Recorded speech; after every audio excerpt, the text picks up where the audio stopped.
The pictures by Alfred Lord Tennyson. This morning is the morning of the day, when I and Eustace from the city went to see the Gardenerís Daughter. I and he, brothers in art. A friendship so complete Portioníd in halves between us, that we grew the fable of the city where we dwelt.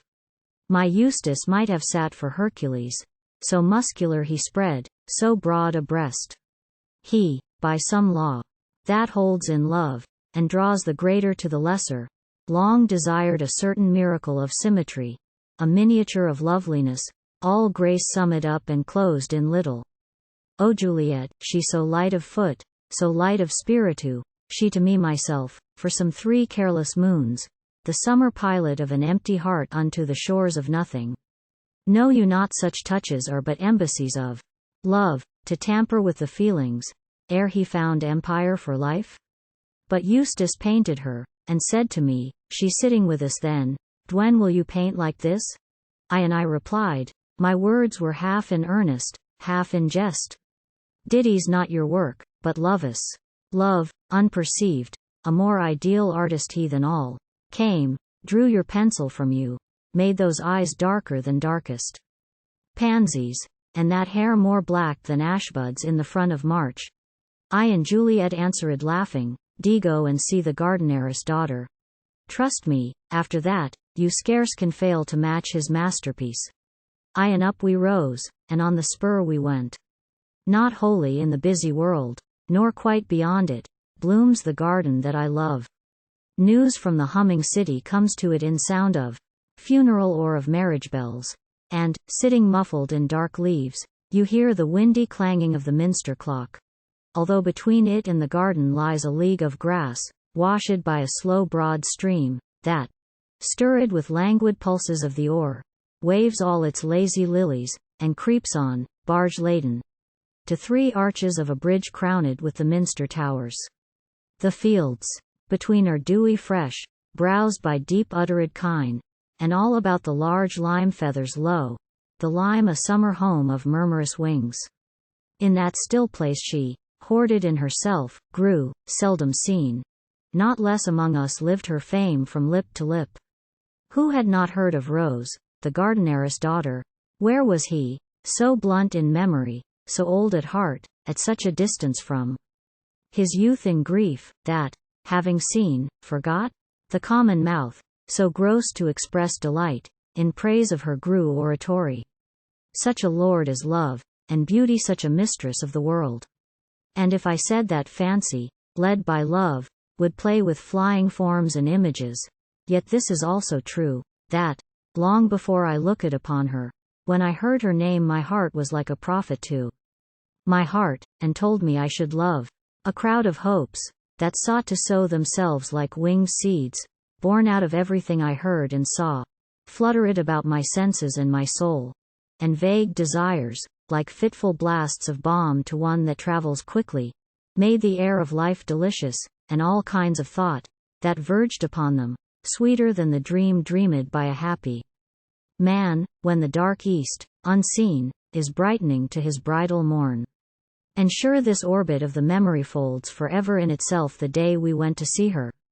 All the land in flowery squares, beneath a broad and equal blowing wind, smelt of the coming summer, as one large cloud drew downward. But all else of heaven was pure up to the sun, and May from verge to verge, and May with me. From head to heel, and now, as though it were yesterday, as though it were the hour just flown, that morn with all its sound, for those old Mays had thrice the life of these rings in mine ears. The steer forgot to graze, and, where the hedgerow cuts the pathway, stood, leaning his horns into the neighbor field, and lowing to his fellows. Froth the woods came voices of the well-contented doves. The lark could scarce get out his notes for joy, but shook his song together as he neared his happy home, the ground. To left and right, the cuckoo told his name to all the hills. The mellow ouzel fluted in the elm.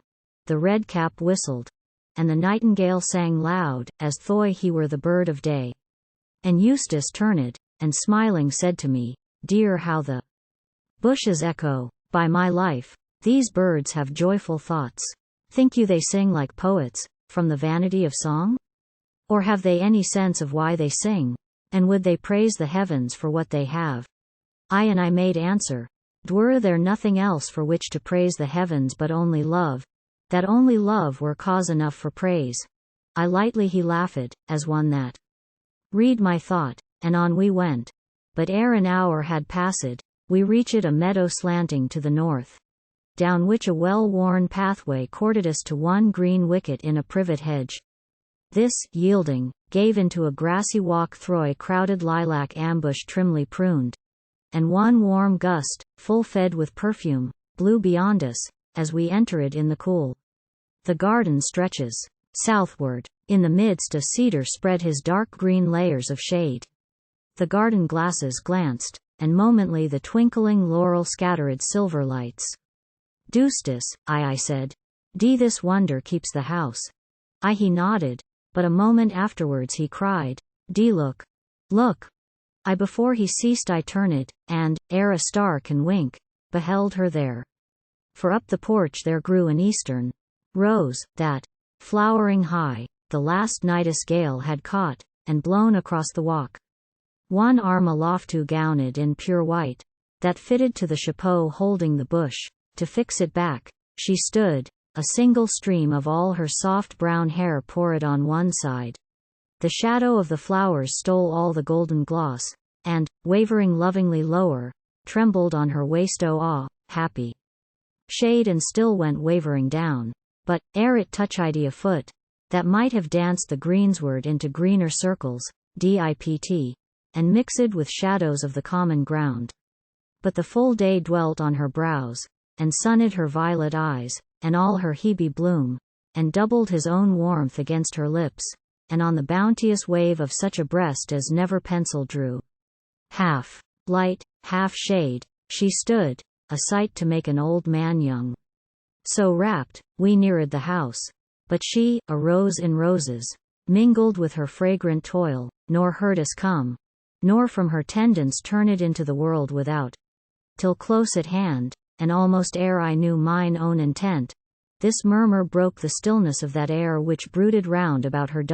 One rose, but one, by those fair fingers culled, were worth 100 kisses pressed on lips less exquisite than thine.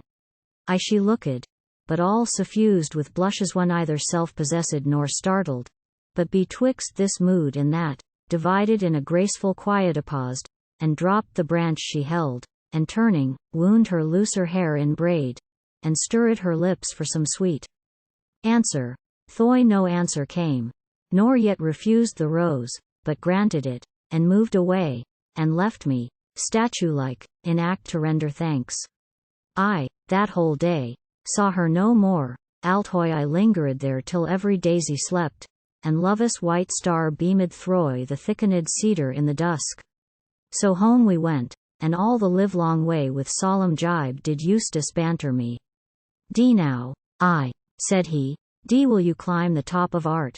You cannot fail but work in hues to dim the Titianic flora. Will you match my Juliet? You, not you. Master, love, a more ideal artist he than all. So home I went, but could not sleep for joy, reading her perfect features in the gloom, kissing the rose she gave me o'er, and shaping faithful record of the glance that graced the giving. A noise of life swarmed in the golden present, such a voice called to me from the years to come, and such a length of bright horizon rimmed the dark. And all that night I heard the watchman peal the sliding season. All that night I heard the heavy clocks knolling the drowsy hours. The drowsy hours, dispensers of all good, o'er the mute city stole with folded wings, distilling odors on me as they went to greet their fairer sisters of the East. Love at first sight, firstborn, and heir to all, made this night thus. Henceforward squall nor storm could keep me from that Eden where she dwelt. Light pretexts drew me. Sometimes a Dutch love for tulips, then for roses, moss or musk, to grace my city rooms, or fruits and creams served in the weeping elm, and more a word could bring the color to my cheek. A thought would fill my eyes with happy dew. Love trebled life within me, and with each the year increased. The daughters of the year, one after one, through that still garden passed. Each garlanded with her peculiar flower danced into light, and died into the shade, and each in passing touched with some new grace or seemed to touch her, so that day by day, like one that never can be wholly known, her beauty grew. Till autumn brought an hour for Eustace, when I heard his deep dwelt, I breathed, like the covenant of a god, to hold from thence through all the worlds. But I rose up full of his bliss, and following her dark eyes felt earth as air beneath me, till I reached the wicket gate, and found her standing there. There sat we down upon a garden mound, two mutually enfolded. Love, the third, between us, in the circle of his arms enwound us both. And over many a range of waning lime the grey cathedral towers, across a hazy glimmer of the west, revealed their shining windows. From them clashed the bells. We listened. With the time we plied, we spoke of other things. We coursed about the subject most at heart, more near and near, like doves about a dovecote, wheeling round the central wish, until we settled there. Then, in that time and place, I spoke to her, requiring, though I knew it was mine own, yet for the pleasure that I took to hear, requiring at her hand the greatest gift, a woman's heart, the heart of her I loved. And in that time and place she answered me, and in the compass of 3 little words, more musical than ever came in one, the silver fragments of a broken voice, made me most happy, faltering, am thine. Shall I cease here? Is this enough to say that my desire, like all strongest hopes, by its own energy fulfilled itself, merged in completion? Would you learn at full how passion rose through circumstantial grades beyond all grades developed? And indeed I had not stayed so long to tell you all. But while I mused came memory with sad eyes, holding the folded annals of my youth. And while I nursed, love with knit brows went by, and with a flying finger swept my lips, and spake, be wise. Not easily forgiven are those, who setting wide the doors that bar the secret bridal chambers of the heart, let in the day. I hear, then, my words have end. Yet might I tell of meetings, of farewell, so of that which came between, more sweet than each, in whispers, like the whispers of the leaves that tremble round a nightingale, in sighs which perfect joy, perplexed for utterance, stole from her sister sorrow. Might I not tell of difference, reconcilement, pledges given, and vows, where there was never need of vows, and kisses, where the heart on one wild leap hung tranced from all pulsation, as above the heavens between their fairy fleeces pale, so would all their mystic gulfs with fleeting stars, or while the balmy glooming, crescent lit, spread the light haze along the river shores, and in the hollows, or as once we met unheedful, though beneath a whispering rain night slid down one long stream of sighing wind, and in her bosom bore the baby, sleep.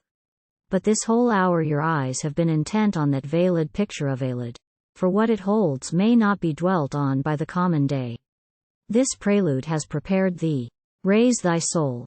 Make thine heart ready with thine eyes, the time is come to raise the veil. Behold her there, as I beheld her ere she knew my heart, my first, last love, the idol of my youth, the darling of my manhood, and, alas, now the most blessed memory of mine age.